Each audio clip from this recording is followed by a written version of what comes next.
Hey everyone, welcome to Jojo's World. Good evening and Blah, take blah. that again, Coco Jumbo, yeah.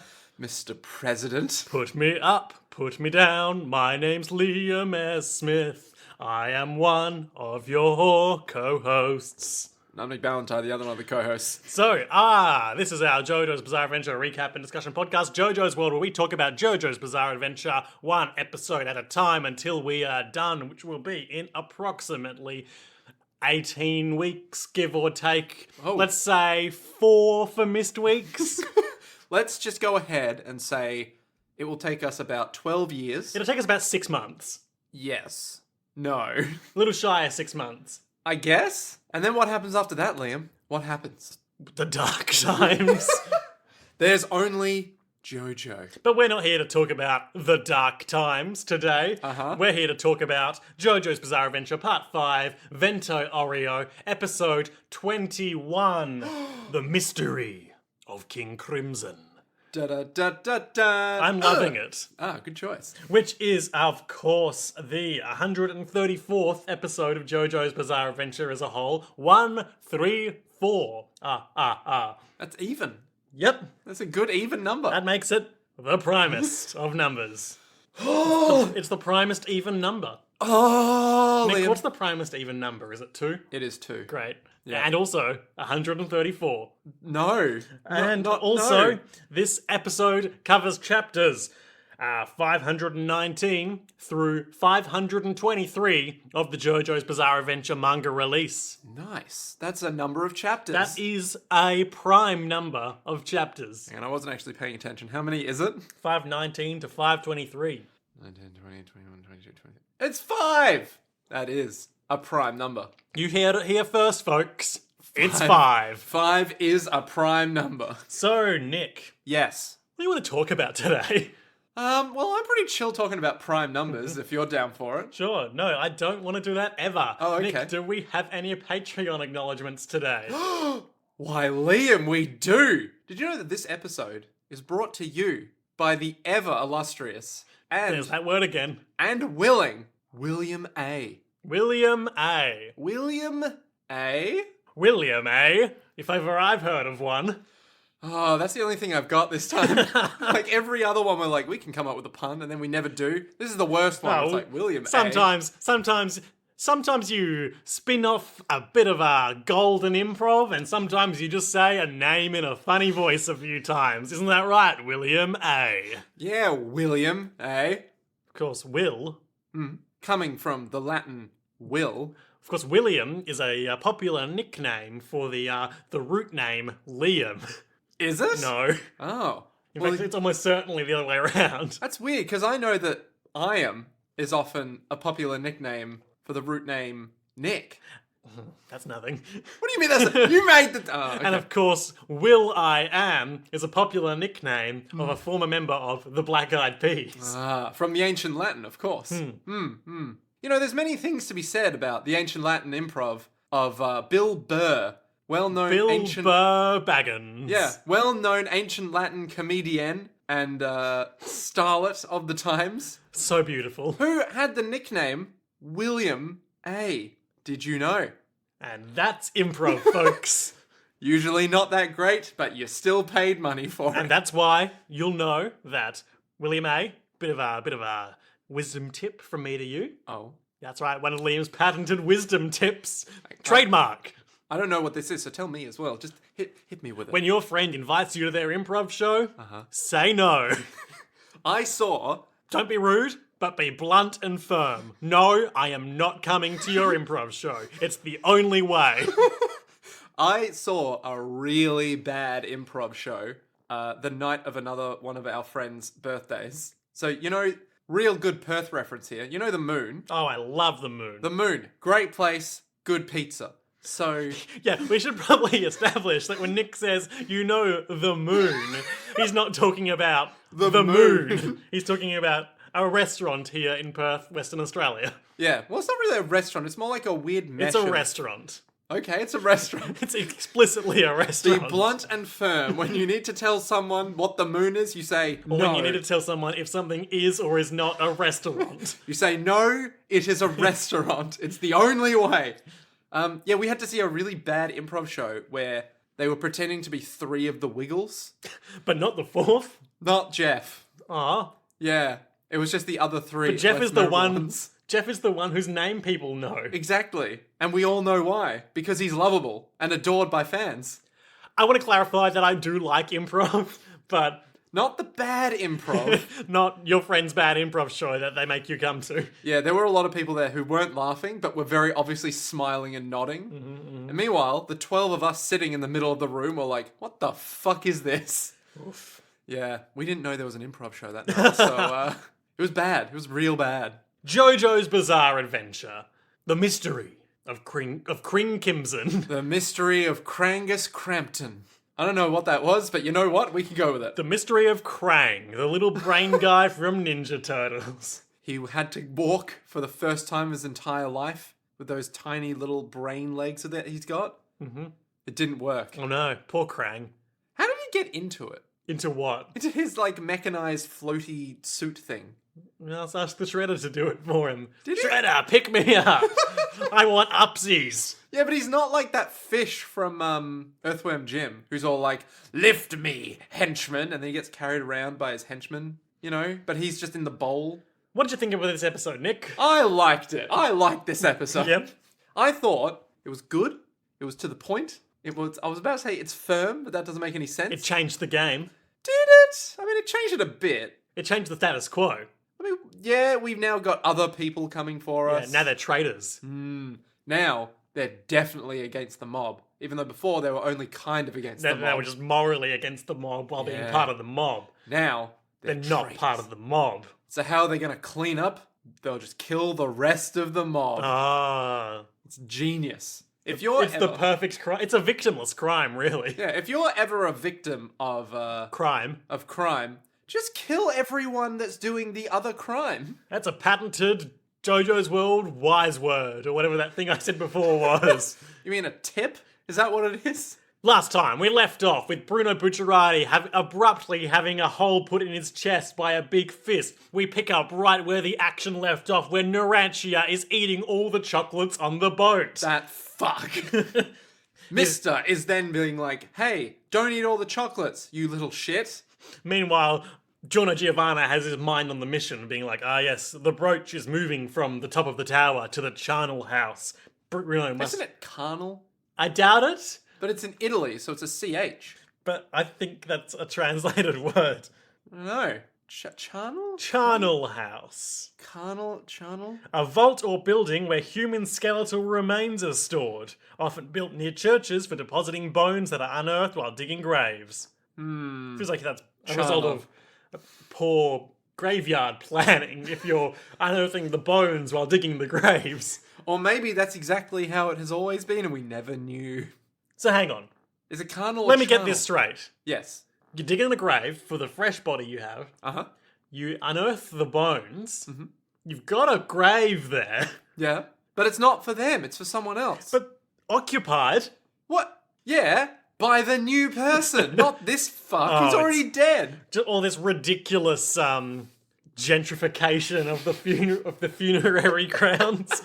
Well, you know, maybe you should think more responsibly than burying yourself underground and, you know, Turning taking into up- bones. Yeah, and taking up someone else's grave. Be responsible. Bury yourself in fire and turn into ash.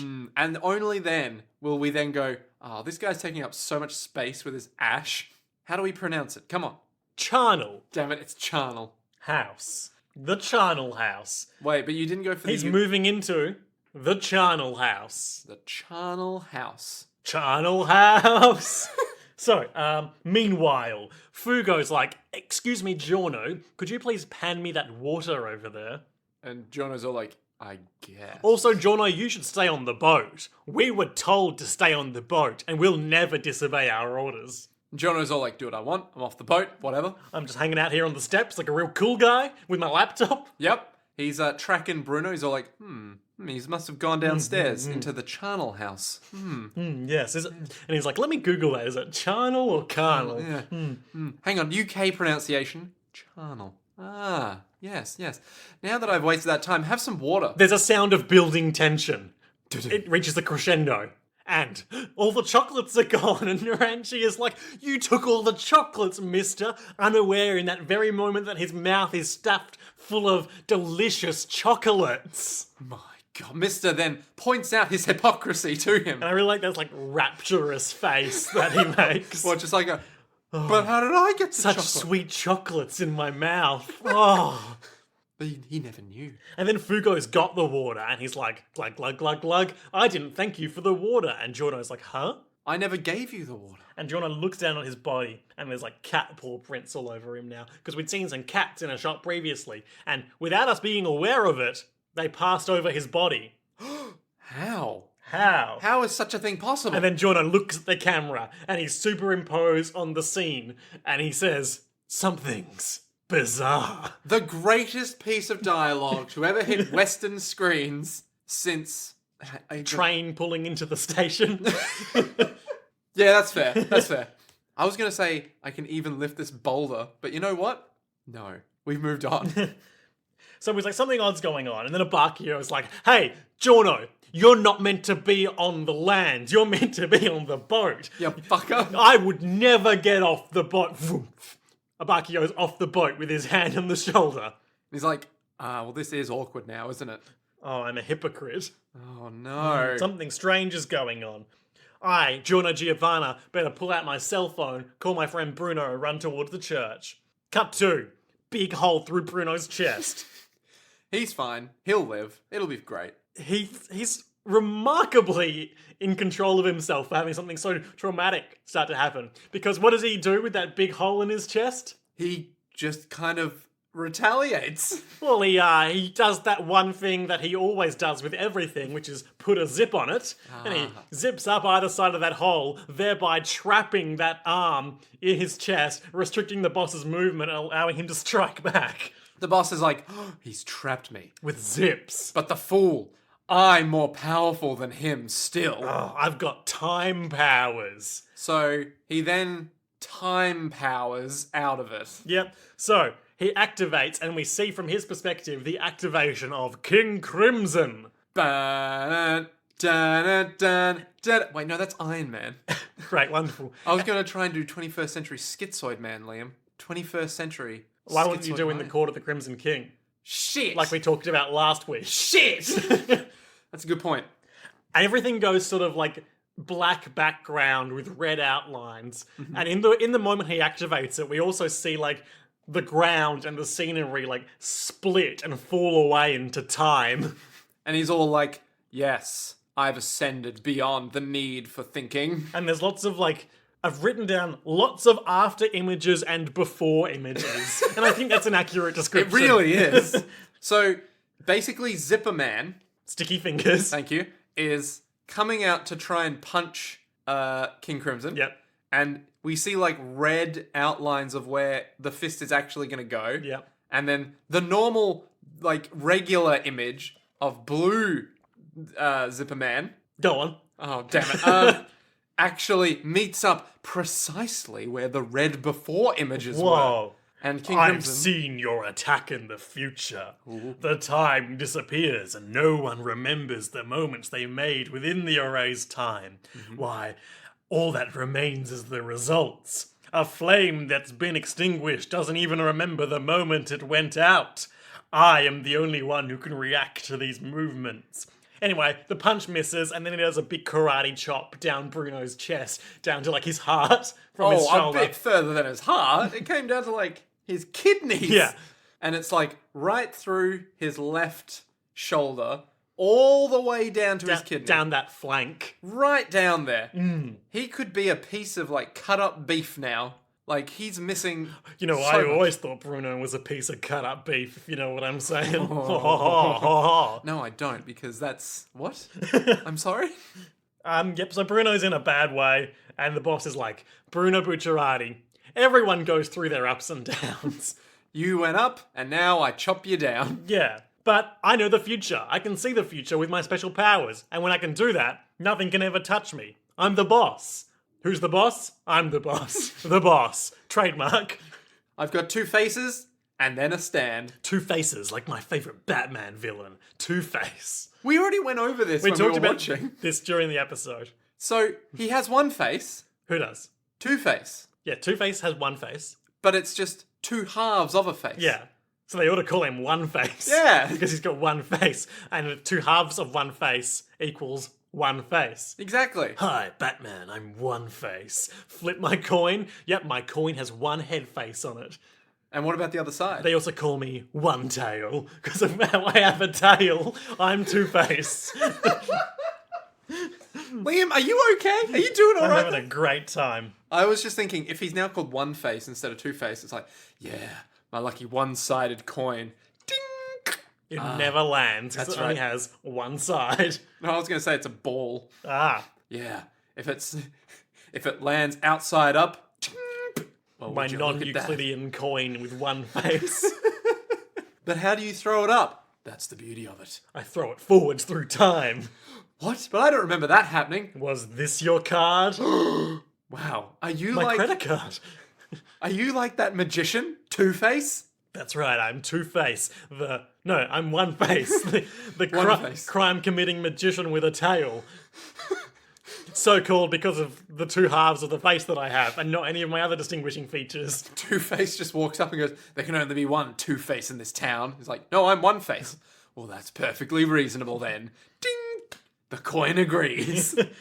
Okay, so all the time we're seeing the boss in this episode, we're never getting a good look at him. We're only ever seeing King Crimson, and then sometimes there's a shadowy figure of the boss behind him. But most of the time, it's basically just King Crimson being there, like, "Hey, I'm King Crimson, I'm up in the mix." He's like a shadowy figure where we see his eyes just behind King Crimson. And I'll give you a hint It's weird. for when we finally see the boss in all his glory.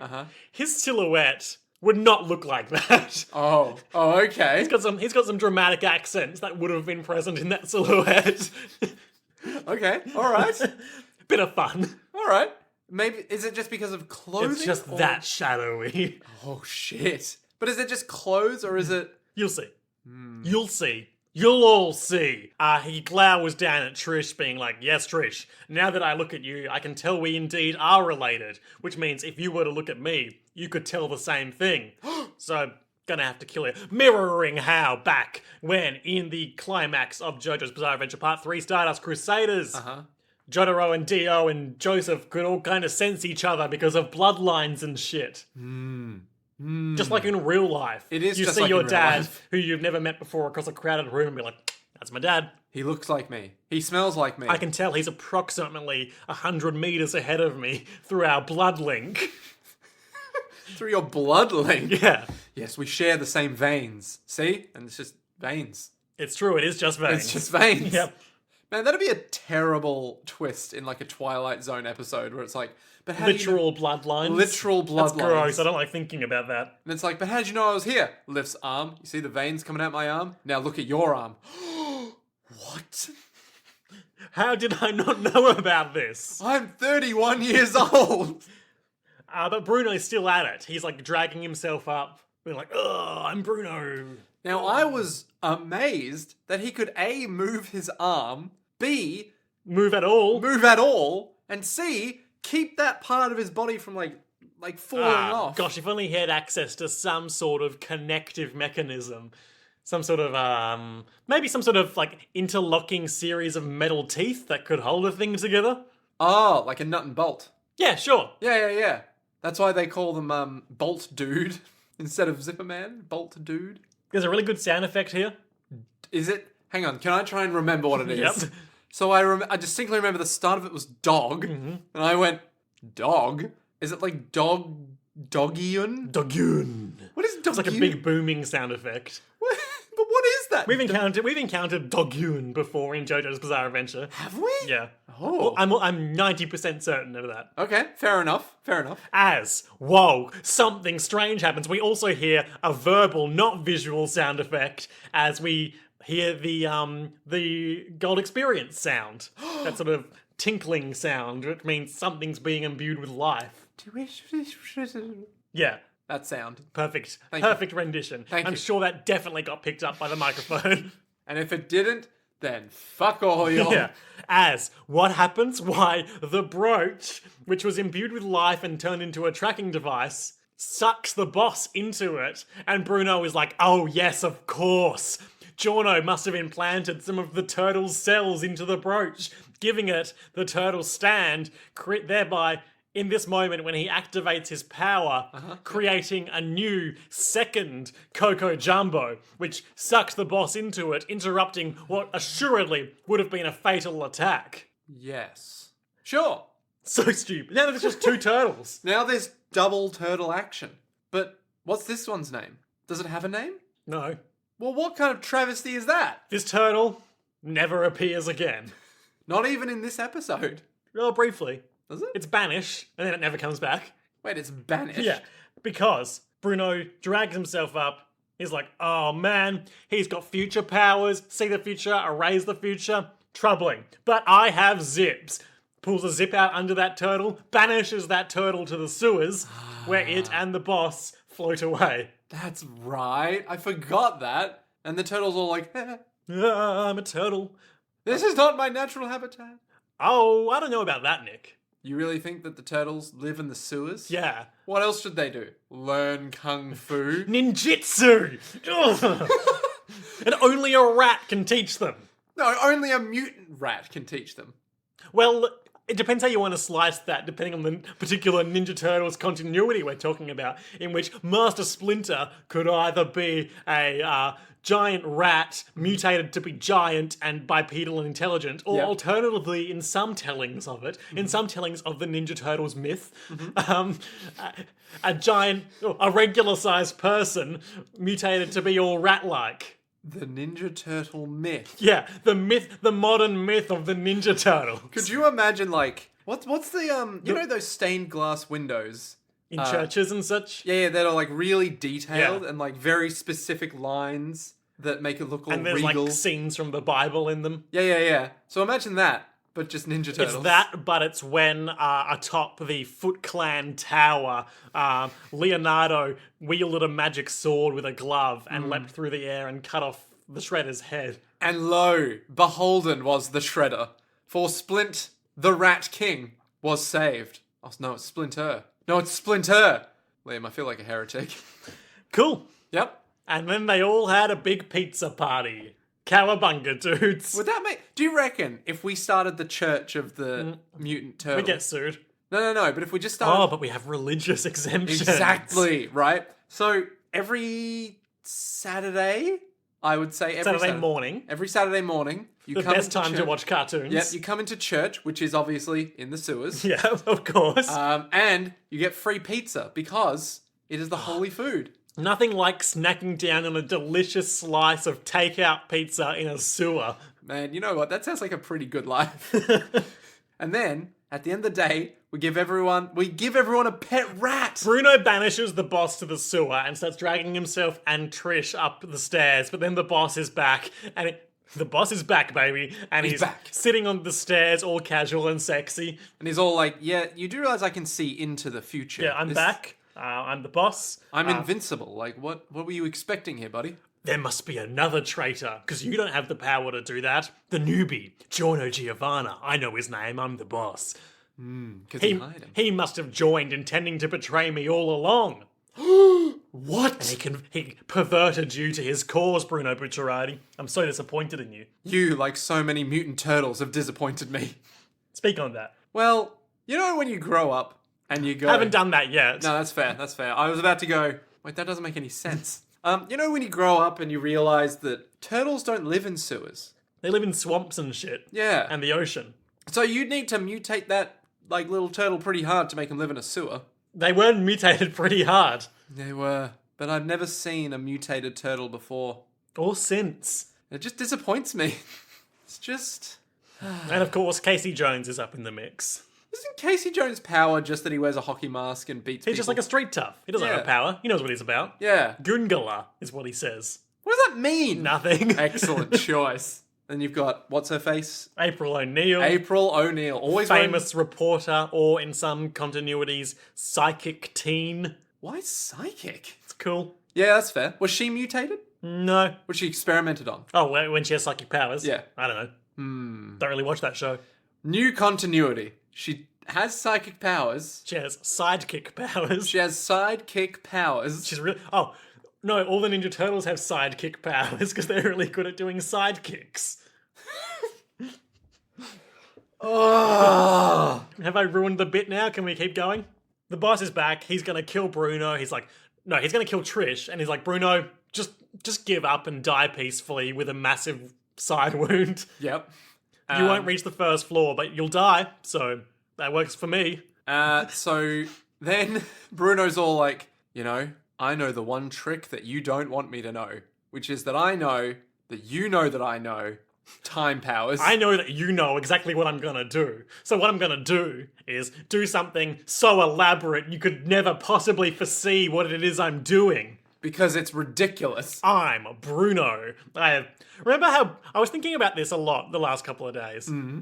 How Bruno licked Giorno's face to see if he was lying. Yeah. Possibly as an intimidation tactic. Yeah. But he's never really shown that interest in deception since.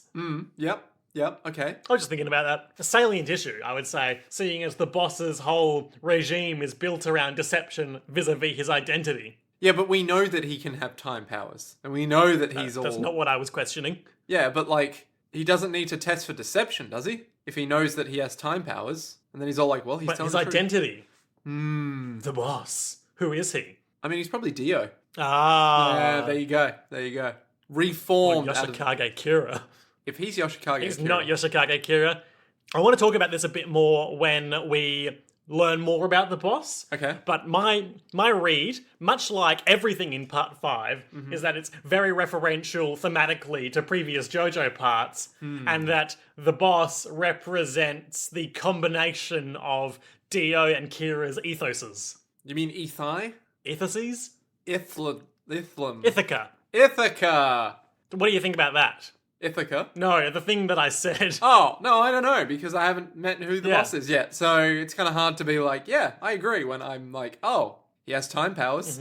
I've never seen his face. Well, no, actually, I think you have enough context for me to explain and talk about it without it being a spoilery thing. The boss wants to keep his identity secret at any cost. I got that. And he wants to rule over his crime organization, which presumably he wants to grow as much as he can. Yeah. So that's like a sort of synthesis of, Dio's ceaseless drive for world domination, combined with Kira's Silent life. Yeah. Living in the background, never being Anonymity. known. Yep. Living a peaceful samurai life. Except this time it's living a peaceful mobster life, which seems at odds with itself. while dominating the world. Yeah.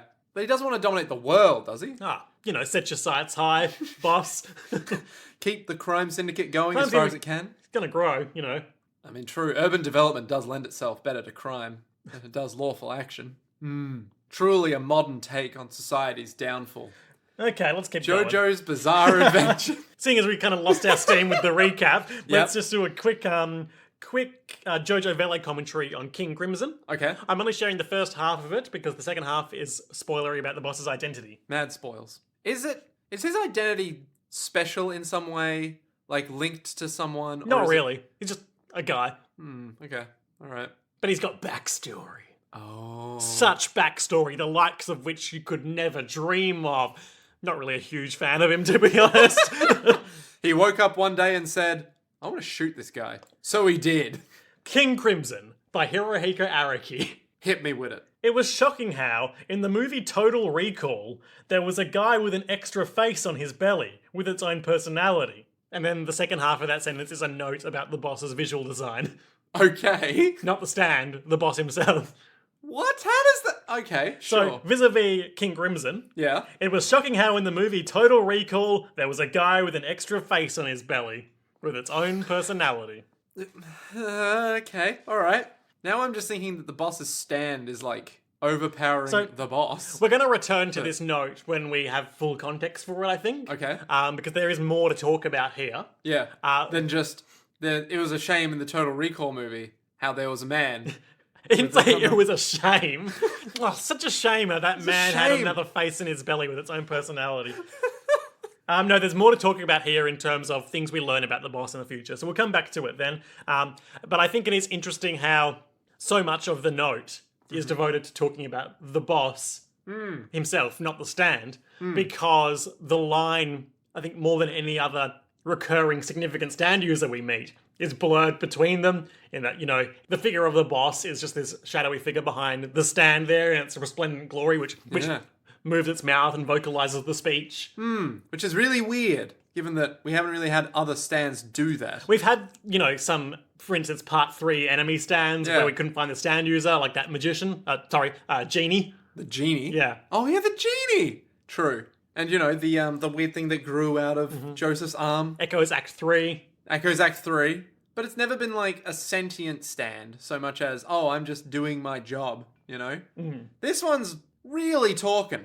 This guy's Look who's talking now. This guy's like, hey, I tell you what, come get some coffee, we'll have a chat, and maybe I'll kill you. It'll be great. All right, let's keep going. Okay. So, Bruno hatches that elaborate scheme that I alluded to about 10 minutes ago. Yep. Where it appears he's going to do a big punch real quick. And no, not even so. The plan is even more needlessly elaborate, but I forgot about... Actually, no, I'm going to correct myself. This is how elaborate it is. Needfully elaborate to get around time prediction powers. There you go. Where first he's like reeling in this huge stream of zips, being like, I knew you'd return, here comes the punch. He sees the punch coming. He grazes his cheek, putting a small zip there, but then he activates his power, gets out of the way, and is otherwise unharmed. And he sees... then walks around him and goes, you idiot. Yes, I see the punch was going through here. And then it's just going to harmlessly clatter off that pillar over there. You fool. You fool. You nearly had me going for a second, but you're a fool. Did you really think you could beat time powers? Yeah. No one's done that before. Come on. And then time... I suppose causality resumes? Is that how we're going to phrase it? No, not quite causal. How about remembered time? Because we re-enter normal time. Yep, that makes sense. And things go as the boss expected. He is not punched anymore. But then Bruno's like, haha, I knew you could only see mere moments into the future and you couldn't see that I was doing this. Zip! And he zips himself and Trish up the wall into the ceiling and escapes. And he's all like, I'll see you on the first floor. That wasn't quite as cool as my other lines have been. Because we took a moment there to talk about how the issue with understanding and articulating King Crimson's power, which we talked about previously, I want to highlight a bit of Twitter correspondence we got this past week. Okay. I do love me some correspondence. This is from Jake, or Vitamin Datai, long-term listener, first-time Twitterer. Listener. Sure. Who writes, the broke woke bespoke meme? No? Where you say the broke thing is the thing that sucks, the woke thing is the more common sense thing, and the bespoke thing is like the true galaxy brain take. Yeah. No, I know the one now. Yep. Broke. King Crimson doesn't make sense, it just works. Woke. King Crimson makes sense, the old translation just made it confusing. Bespoke. King Crimson's basic ability makes sense, but because its limitations are inconsistent, you have to accept that it just works. And then follow-up tweet, I will die on this hill. Oh, that's beautiful. I think that's not an unfair stance to take. Yeah. It seems like the limitations are weirdly inconsistent. Because at any point he could just kill someone in the forgotten time, but he never does. Not yet. Ooh. Watch out, Trish. Yeah, so he escapes through the ceiling, and then there's a shot of him being like, I escaped through the ceiling. Zip. Zips the... So we see him zipping the hole closed, but then in the next scene, Jono comes in and it's wide open. Yeah, what about it? Welcome to Jojo's, baby! Jono runs in and he finds Trish and Bruno. He's like, oh no, Bruno, you're so wounded. Half of your fucking torso is ripped in twain. He does his whoop. And is all healed. Yep. And he's looking around being like, where's the boss? Oh, big zip hole in the floor. Oh, he should be nearby, but I can't see him. Looking down the hole, and we see in the background of that shot, death steam start to emanate from Bruno Bucciarati. No, not Bruno. He was so alive! And then he looks back at him, noticing the death steam, and he's like, no, Bruno! And he sees that there's a fly walking on his eye. He's all like, oh, no! The subtle implication that Bruno Bucciarati is a psychopath. Like at the end of Psycho. What? He's, when Norman Bates has just like lost it and like there's a fly walking on his eye and he's like, I'm not even gonna slap this fly. I guess. Nick, what do you think the subtle implication of the fly walking on his eye is? Here, when he's catatonic, not responding. That he's still alive. Ah. Maybe. And like the zip that's holding open the crater in the floor dissolves, just leaving a huge crater in the floor. Just an open hole. The zip on Trish's wrist dissolves. Leaving a wrist that's, I guess, kind of healed, but not really. Giorno's like, no, but I put him back together. Come on. I'm learning a difficult lesson like what Josuke did at the start of Part 4, Diamond is Unbreakable. At the start? Yeah. When his grandpa dies? Yeah. That's a bit different, though.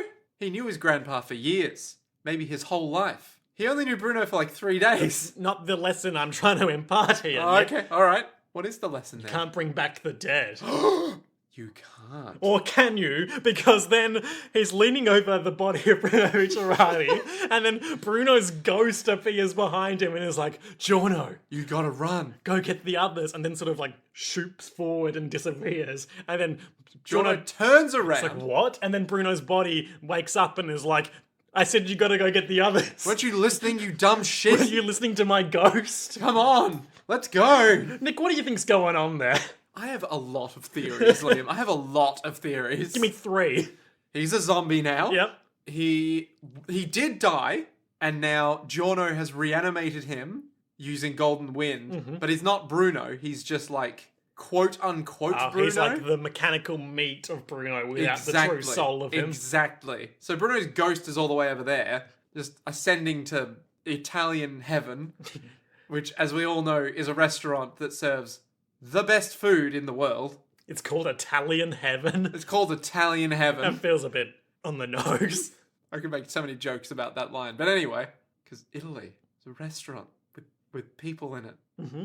I don't know where I'm going with that. Okay. Anyway, he might so be you like... couldn't make that many jokes. No, I thought I could, but... and third is that Bruno is dead. He's just still breathing. So he's not a zombie, because zombie would be all like, kind of thing. But his body is dead, but it's still moving? Yes, exactly. So it's like, it's going to decompose, and it's just going to fall apart. Whereas a zombie would just kind of get to a point, and then it would stop decomposing. Right. You know? Like all those old school zombies that when they start walking around, they're actually looking like humans, but they're just a little bloodied because they're, cut up. You know? Sure, yeah. I know. Yeah, you know. I know what I'm talking about. You gotta get the others. So Giorno gets the others by turning the laptop into a flying fish, hucking it across the room, down the corridor, so that it smashes into a wall near the others, turning back into a laptop. And then they're like, oh, they're over there. I mean, no offense, but good plan. Good plan. Good plan. Just the right amount of elaborate. Just the correct amount of, but why? Do you reckon Hirohiko was like, I need more practice drawing fish. Oh, fuck it, I can fit one in here. Yeah. Then meanwhile, the boss has been like climbing out of that pit. But now he's like, oh no, the others are coming. Even with my amazing powers, it would be really hard to fight 6 stand users without revealing my identity. Gotta go. Gotta let them go. This does raise the question of how close he has to be to, or rather how close the stand has to be to him in order to use his time powers. Well, the time powers, much like I assume the world and Bites the Dust, seem to be universal. Like time is affected everywhere. Yeah. Time is a universal constant because when he was up in the tower, or down in the basement rather, time things were happening out on the boat. Yeah. Time. But here's the thing. If he's walking away from the boss's body, why do I keep referring to Kim Crimson as he? It's a stand. It's just... Anyway, if the boss's stand, King Crimson, is walking away from the boss, can he still use the time powers? I don't think the stand can get that far away from him. Well, that's the thing. would that mean that the boss would have to climb up as well? Yeah, I assume so. So that means that raises interesting implications regarding how far away can he be? Because if he could just hang on the ledge and let his stand do his stuff, not a problem. But not let them get close to the edge and look at him. Exactly. You know, if you just leave your fingers there, like, whose fingers are those? It's hard to tell. But also hanging from a thing like that while having a life and death battle, not easy. Well, if you're anyone but the boss. Restricts your mobility. Not the stands, though. No, because it can only get so far from you. That's true. That's true.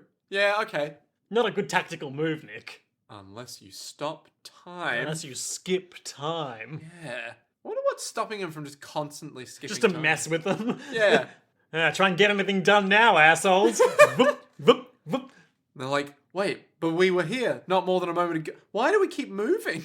Where did I get this pizza from? I can even lift this boulder. What's going on?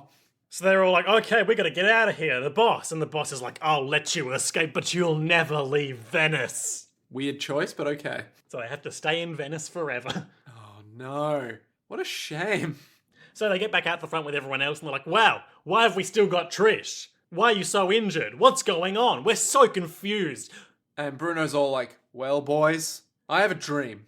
A golden dream. A zipper-based dream. Jono's on the side being like, a golden motherfucking what now? I also have a dream. That was my But dream. this is Bruno's moment, so I'll let him have it. So Bruno's all like, look, boys. We've reached a turning point in our lives. A sort of fork stuck in the road. One could say that we've reached a point where the zip has been opened, and we must pick which side of the zip we wish to traverse. Not like the zipper anymore, lads. We've reached the end of that. Now the coat's open. Now we gotta pick which one. Do we go on the zipper side or the zipperless side? Boss wanted to kill his daughter. Like, that's fucked up, right? Yes, so what that means is Bruno couldn't accept the boss killing his daughter. Bad decision by a bad person. Yep. So Worse than drugs. So I decided to betray him. Me and Jono, we've been plotting this for a while. He's up in the mix. Jono's like, I'm with you, buddy, but I'm just gonna stay in the back. so I'm gonna leave. Can't ask you to come with me. That's too much. So Jono says, yes, but Bruno, we need people. And then Abakio's like, what the fuck, Jono? He goes and shirt fronts him. Literally the first thing Jono has said. And Abakio's like listening to Bruno going, I decided to betray him. He was wrong. I couldn't do it. I'm not going to ask for your help. But you know what? If you want to come with us, I won't say no. And Jono just goes, yeah. And Abakio goes, what the fuck is wrong with you? You dare speak. Jono. How dare you? You know what? Fuck you, Jono. I'm showing up. Bruno has a moment where he collapses and breathes heavily for a moment. Everyone's like, what's wrong? Oh, I just lost a lot of blood. I'm a little dizzy. But wait. Jono internal monologue. That's not possible. I replaced all his blood. I gave him back all his organs. And when I look down at the ground, a nail has pierced his, or a splinter or whatever, has pierced his hand and he's not even reacted. He doesn't feel pain. Am I just seeing things? Is this part of King Crimson? Have I done something very wrong? I'm getting on the boat. Can't tell you guys to get on the boat. If you get on the boat, come with me. That'll be great. This is one of the most literal interpretations of missing the boat you're ever going to see. But you'll be traitors. We'll all get killed by the boss, but we won't, because I know I'm right morally and that I'll win. I'm not missing this boat, okay? I'm Bruno Bucciarati. Venice has probably been blockaded. You've got no obligation to come with me, but I'm doing the right thing, and I hope you will. More details at 5. Yep, so then everyone's like, oh god, this is pretty intense stuff.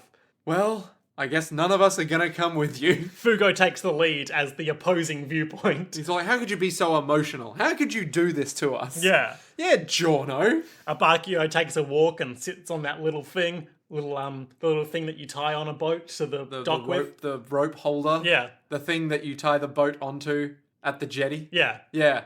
And he's like, oh god, Fugo's right, because, you know, it's basically suicide to go against the boss. Nowhere will be safe for you.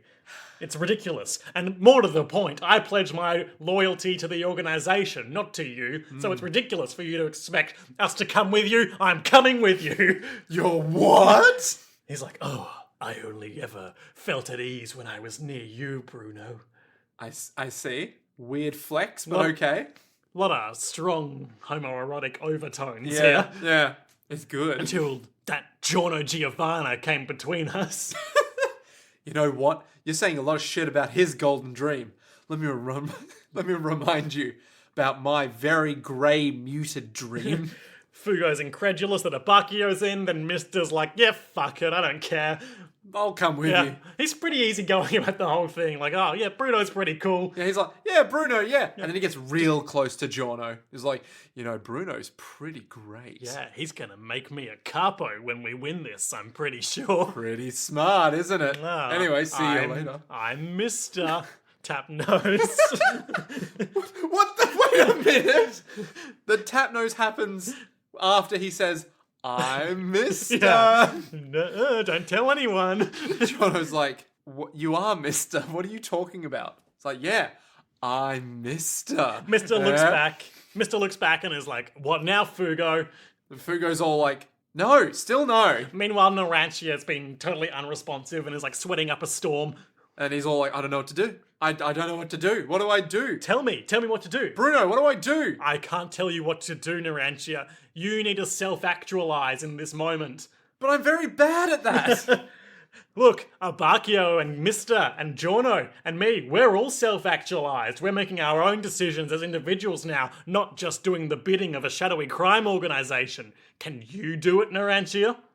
but I'm Narantia. I'm small. But I'm so scared. I'm sweating up like liters of water from my body right now. Meanwhile, Fugo, there are some things that you can't do even if it's right. We're mobsters. It's always been a dirty job. Why does this matter? You've never met this woman before.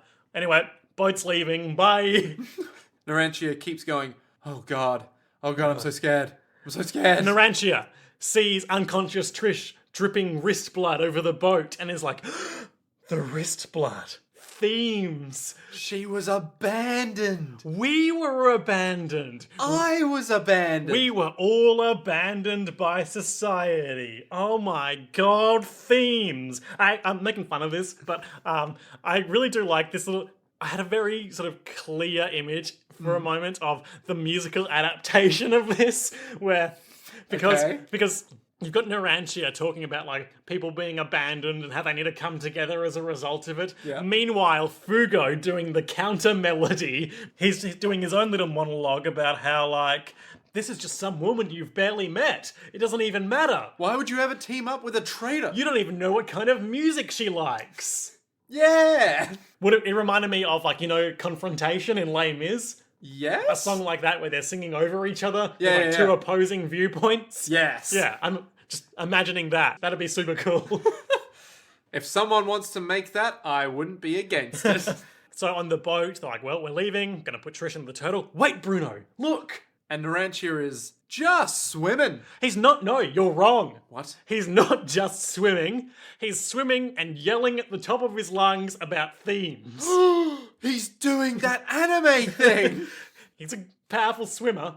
Powerful swimmer. He's not only catching up with a motorboat, but he's yelling the whole time. You know what my favorite part of this is? He could at some point get his aeroplane to just sit in front and use the propellers. Oh, and pull himself along. Exactly. I don't know if it's strong enough to do that necessarily.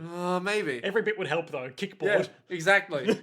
But no, he's swimming. He's like, no! Trish is me! I'm Trish! I'm coming with you. Her wound is my wound because we have all been abandoned by the people that we trusted in, and now we are making the choice to abandon the people that we turned to when we were abandoned for the one guy who was actually there for us, Bruno. I wrote this 800-word essay about the thematic implication of us being abandoned in JoJo's. And how can we, who have been abandoned by people, turn our backs on someone who now finds herself abandoned by all? Have we not learned lessons from society? Are we not bad boys? Can we... As he drowns. Yeah, he dies from too much theme narration. And Bruno looks on and goes, he was a good man. And off we go. They drag him onto the boat and they're like, Narantia, we all respect you for this decision we've made. Turn and glare at Fugo. Fugo's all like, no, No, this is wrong. I can't do this. No, I'm staying. I'm staying. I'm staying. I feel good about this decision I'm making. Big skyline scene as boats off into the distance, and there's a phone call. A phone call? Whoa. Like Metal Gear Solid. And a voice says, Squalo. We have some traitors to the organization in Venice. Bruno Bucciarati and Giorno Giovanna. Kill them dead or alive. Fucking Squallow. Like, what? This is an order straight from the boss. No. What? We're dealing with real people now. Whoa. Ooh. So, that's the end of that episode. Shit. Okay, so not even Risotto Nero just showing up and being all like, hi, I'm Still Risotto at Nero. large. What's he doing? Where is he? What's keeping you, Risotto? Did Araki just forget? No. That wouldn't be likely, would it? So, Nick, Yes. highlights and lowlights for The Mystery of King Crimson. I liked the bit where, you know what? This might not be the best highlight of the episode, but the one I want to mention is when Bruno's just right about to get completely fucked over by King Crimson. So he thinks he's outsmarted him, and then King Crimson's like, no, I can just see through time. And then the turtle happens. Yeah, that's cool. I mean, I just love that he can't see everything, and you get a glimpse into, oh, so he can't predict the future unless he's really trying, you know? Otherwise he wouldn't have gotten caught into this trap. Or only mere moments ahead. Yeah, exactly. So it's kind of fun just to be like, oh, so he's still fallible. He's got some limitations. Yeah, it's quite fun. Even when he's absolutely just wrecking your day, you can perceive that he's not omnipotent. Yeah, it's nice. It's not like with Dio where it was like, yes, no one knows what I'm doing. And everyone keeps saying what a fearful power it is. Oh, we didn't clarify, but Bruno's goal in getting this boat is to put off learning the boss's identity. That's priority number 2 now. Uh-huh. Well, actually, no. Priority 1 now is get away for now. Yep. Priority 2, figure out what King Crimson's weakness is. Uh-huh. Priority 3, boss's identity. Nice. Will we get through in those orders? Will we make our way through that list? I suppose we'll find out in future episodes. My highlight is the whole boat theme scene. You just love Narantia realizing, but that's my motif. Well, I also like Fugo presenting like the counter argument as everyone gets on, being like, no, this isn't reasonable. It's not safe. You guys are idiots. Yeah, no, I do like that there's the whole, like, you can't let emotions take you over, which is why I'm letting emotions take me over. And then Fugo's like, yeah, no, I'm not. It's a nice little touch. Yeah. Yeah. I do think it's genuinely good storytelling, the way that we've learnt each of these boys' backstories over the past bunch of battles. And they've become aware of a thematic link between their own lives and Trish's current situation, which drives them to do the right thing. Except for Fugo. Fugo just stays in the back. He does his own thing. No one wants to talk to him. No one wants to be talked to by Fugo. It's just... fuck him. Lowlights. My low light will have to be that death is just meaningless now. Like, Oh, Jono can just fix everyone? not that. You know how we've had Mr. Death Steam and then come back to life? Oh, yes. And then we had... who was the other person that Death Steamed and then came back to life? Bruno in this episode? I mean, Bruno as well, but there was another one. It might have been Giorno? I don't recall. There was another person who, like, started death steaming and then they just came back to life. It was like, oh, okay.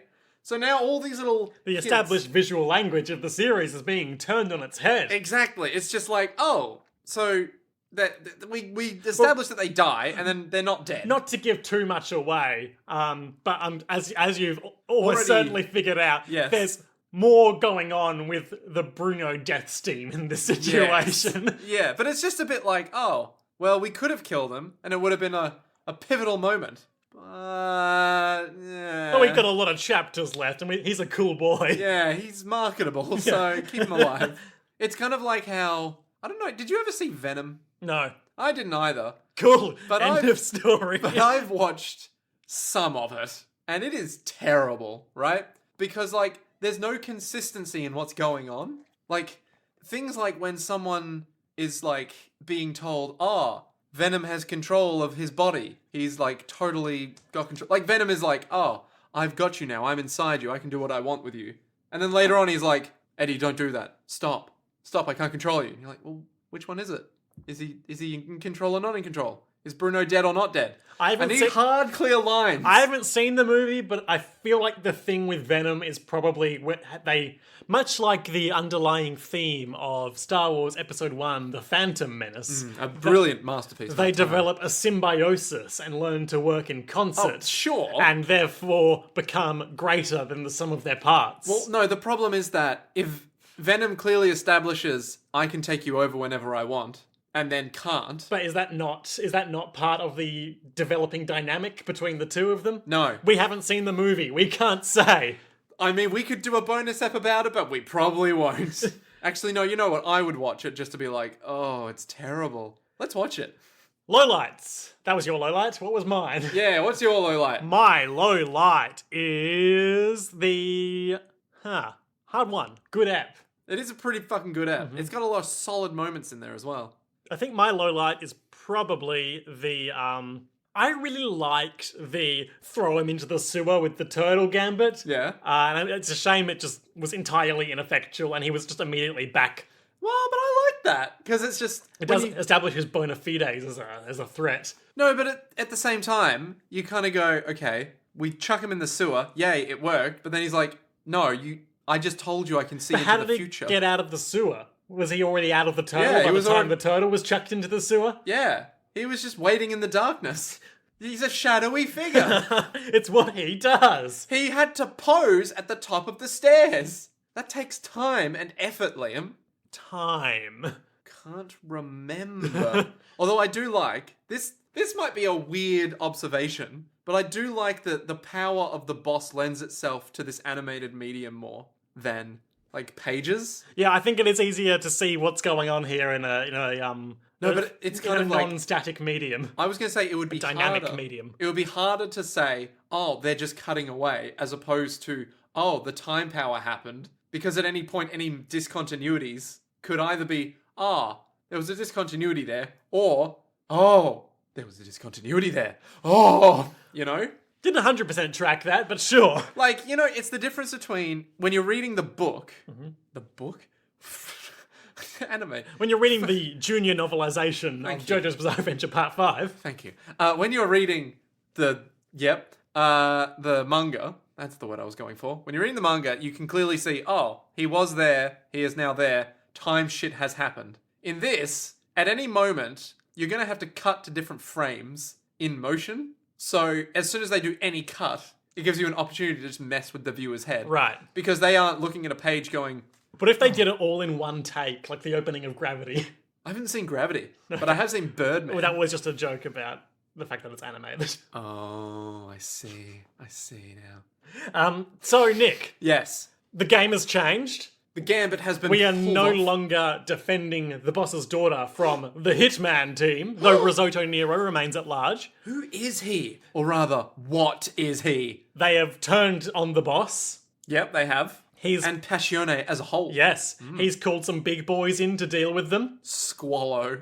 Trish is still up in the mix. The boss wants them dead. Fugo remains behind on the dock.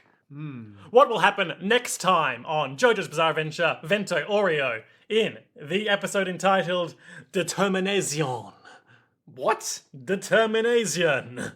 Determinazione. Determinazione. All lowercase too. What? Okay. Okay. So, Determination or resolve. is that what it means? Probably not. I mean, probably. I mean, probably. Yeah. I like how you started with probably not, but probably.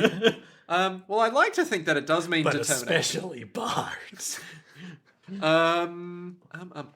Okay, let's think. So, let's work through some action items. Bruno's maybe zombie, maybe not zombie. Yep. Don't know.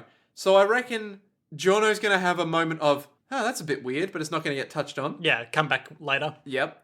Squallow. Squallow's after the gang. Yeah, not Squallow. Who the fuck is Squallow, and why is he named Squallow? Enemy stand user. I guess. What does it mean? What kind of food is it? We'll find out next week. Ooh. So Squallow, I reckon we've had powers now that have been very weird, right? No. Like we had... We don't need a full list. We got some stuff to get through. Let's Yeah. keep going. Okay, so he will also be weird. I don't know what he'll be weird as, because they're obviously heading away from Venice. Mm-hmm. So that he'll meet them on the land, I guess? They'll like get off the boat and be all like, okay, we got to go somewhere, figure shit out. And en route to that location, he'll be all like, I'm Squallow. Basic enemy stand user stuff. Yep. But I've got some more specific questions too for you. Yep. Regarding Fugo. So Fugo, I reckon he won't show up yet. He'll show up after the Squallow battle. Okay, and what will he do? He'll be all like, guys, I'm sorry. I fucked up. Now I want to join you again. And they'll be all like, fuck off. You had your chance. If you wanted to join, you could have joined on the boat, but you missed the boat. No, Nick, I've got to tell you, outside of a couple of flashbacks and cameos, that's a wrap on Fugo. That's a wrap on Fugo? Yeah. That's the end of Fugo? That's the end of Fugo. What? Such ends Fugo. That's it? So what happens with Fugo? Okay.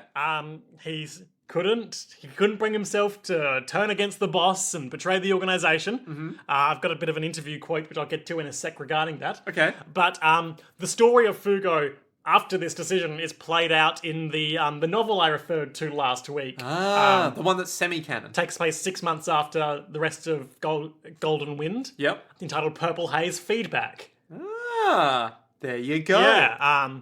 And without giving away how this part ends, that's sort of the story of Fugo dealing with the ramifications of the boss possibly dying. Well, of essentially betraying Bruno and friends here. And sort of working his way back into their good graces. Definitely worming. So he rejoins Bruno and crew. Well, or he tries to. Without giving away what happens at the end of part 5. Right, okay. Sort of making amends. Yeah. Right. Okay. Now, I want to talk a bit. I've got an extract here from the Bunkoban Volume 10 of Vento Oreo. Translated by Twitter user Macalion. Ooh. Is it Macalion or Marcellion? I don't care. You should. This is quite long, so I'm just going to do some excerpts and the part 5 relevant ones, because it also talks about Jotaro Kujo for a while. So who's your favourite? Jotaro. Dio Brando, the enemy, represents both destiny and fate. Okay. Blah, blah. Is this like an interview with Araki? No, this is it's an afterword. I see. While I was writing the 5th series, Vento Oreo, I kept asking myself, how should someone for whom the mere fact they were born is a source of sadness behave? Men can't choose how they come into the world. Some of them find themselves in happy families. Others grow up in terrible places from the first moment. So what should this second group of people do if destiny and fate were something already decided by gods or some kind of law that makes stars move in our vast universe? Like Stardust. This is Vento Oreo's main theme, and both the protagonists and their adversaries need to face it. Giorno, Bucciarati, Fugo, Narantia, Abacchio, Mister. Every single one of them grew up, or rather was forced to grow up, at the edge of society and family. The same can be said about Trish, really. Could they ever challenge fate, destiny, and change them? This was my most recurring thought while working on the story. We're getting to the point of this. Mm-hmm. Any comments so far? Seems legit. Seems pretty in line with the stuff we've deduced about the themes of the part to date. Yep. We're smart. I was really down during that period for certain personal matters. What to do? If it were easy for humans to change them with just effort and will, destiny and fate would lose their meanings. It would be too easy. How could the protagonists fight against this sense of unavoidability? The answer, surprisingly, was given to me by the protagonists themselves. They don't try to change their destiny, and even in their situation, they choose not to give up their spirit's purity. Which is basically what we saw happen in this episode, I guess. Yeah. They firmly believe that happiness and a sense of justice are the same thing. I mean, I'm the author! And yet, while I was writing, I ended up learning from my characters, and this is what truly gave me courage. In these times, thinking back, I feel I had the illusion of being accepted among them as a friend, more than just growing fond of the protagonists myself. And here we are. We get to it, at last. Mm-hmm. There was one part in this 5th series I absolutely had to delete, though. An episode I couldn't write at all. Mm-hmm. In my head, the story went that between Mister, Narantia, Fugo and Abacchio, there would be a spy working for the boss and betray Giorno and Bucciarati. At first, I decided this traitor to be Fugo, but I couldn't do it. Ooh. My state of mind was so dark that the stories I wrote were becoming more and more evil, but in my heart, I was starting to hate this behaviour as time passed. Also, my heart broke just thinking about how Bucciarati would feel. I absolutely can't understand betrayal from a trusted friend, and this is why just thinking about it physically hurt me.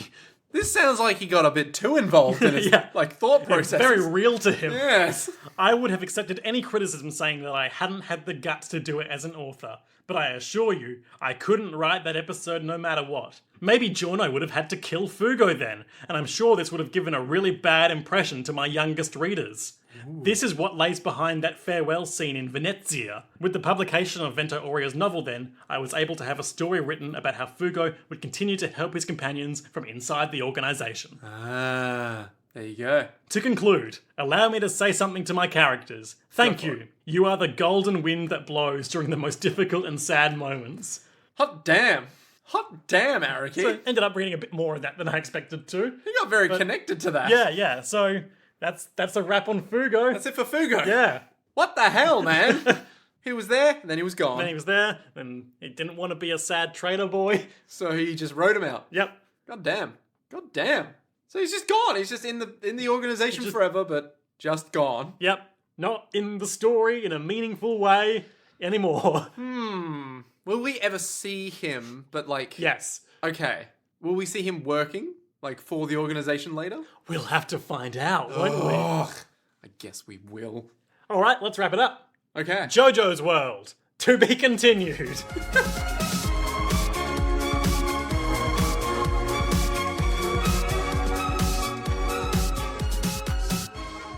Arrivederci.